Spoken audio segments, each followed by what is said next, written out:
It's harvesting time.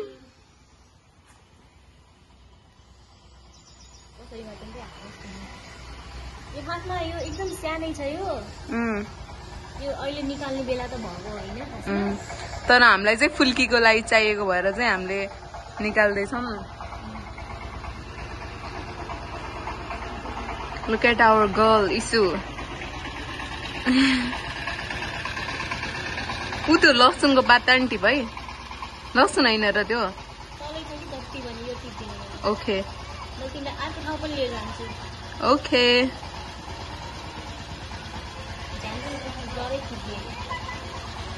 के फुट्ने अरे हेर्नुहोस् इस्युको हार्भेस्टिङ कस्तो छ